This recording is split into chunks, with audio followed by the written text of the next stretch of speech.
Don't push it. Just take the first offer, yaar. You'll seem too greedy otherwise. And you never know you'll get any other offers or not. Just take it, take it. Or maybe I'll just seem like someone who doesn't know their worth. You know what's the best advice? Just keep your head down in the meetings. No need to take any extra responsibilities or initiative. Just do your work and people will notice. Except, they didn't even remember my name in that meeting. You know what? Just stay late every day and the boss will think you're very committed and hardworking. Or maybe I'll just look like someone who doesn't know how to manage or finish work on time. You know, always say yes to everything at work. It shows that you are someone who's very dependable. Akshaj, can you please do this for me? Yeah, sure. I'll probably die from burnout till Friday. Let's play a quick game. So I will list you some corporate advices like stay late to impress, say yes to everything, never negotiate, always say yes to your boss no matter what. And if you have ever followed even one of these, then you need to watch this video. Well, there's always that one corporate advice that sounds very smart, like keep your head down, always take the first salary, avoid any conflicts in corporate. But what if I tell you these are actually the dumbest things you could do in your career? Because these can ruin your work-life balance, burn you out, and even hamper your career growth. These actually aren't strategies, they are silent traps.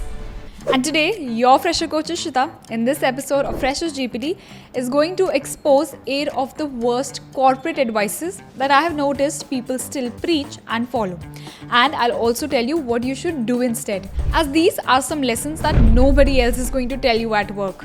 As surviving in corporate is not about playing safe, it's actually about playing smart. And that's what we need to do. So let's get started. Number 1, stay late to impress the boss. Now this one needs to retire immediately. See, staying late doesn't mean that you're hardworking or productive. It just means that maybe you are inefficient or sometimes overburdened.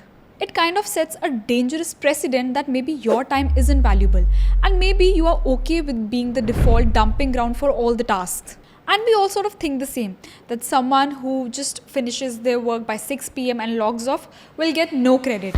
But someone who works till late, for example 9 p.m. binge working, will look like a hero in front of the boss. But this is not true. So what you need to do instead? Focus more on your efficiency and impact instead of your hours. Prioritize the work as per their importance. Block distractions and try finishing your work on time every day. Leave when your workday ends and stay only if it's genuinely too urgent. See, your consistency and your outcome will impress the boss far more than your clocking out at 10 p.m. daily. Set your boundaries early in your career and trust me, others will respect them because your time is valuable, not just your boss's perception of it. Number 2, never say no to work. Sounds very nice, right? But it also sounds like, please burn me out. See, saying yes to each and everything makes you look eager, unless you are berated and blamed when you drop the ball. It also trains people to always overburden you without any hesitation.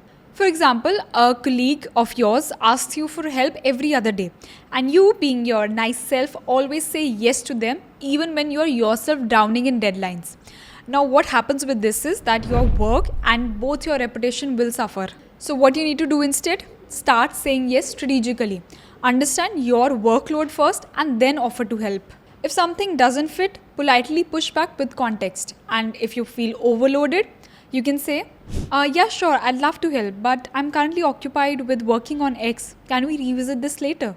Always learn to manage expectations.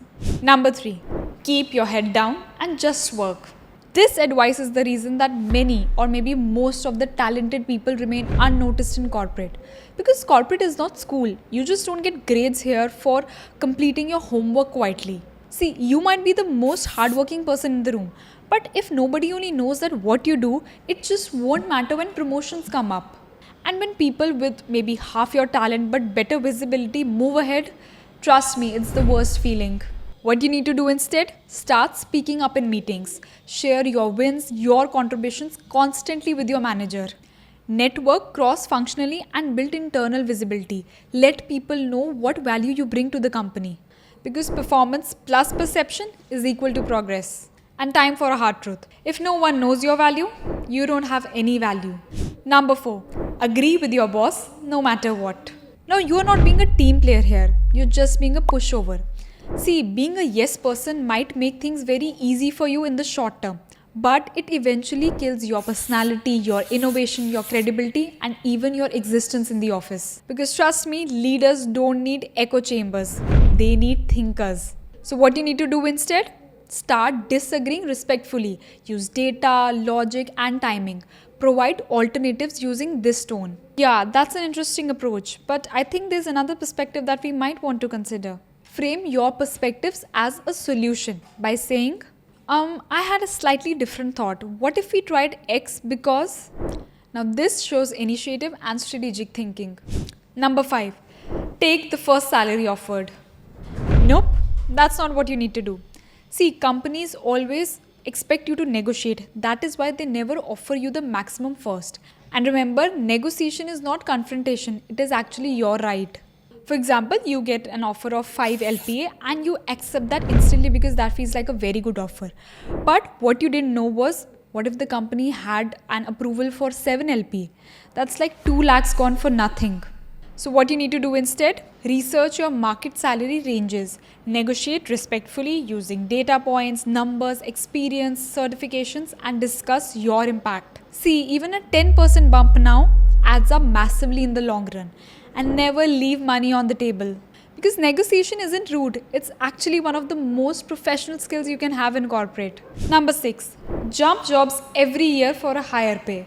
Now this one is a little tricky. Yes, I agree that job switches can boost income. But doing it every 6 months or 12 months, red flag for your future employers. Why? Because they question your stability and they also have sort of a hesitation to invest in you. See, you miss the long-term learning curve that comes by staying at a company for comparatively a longer time. It also means that you're constantly starting from the scratch without building any deep expertise in a particular field.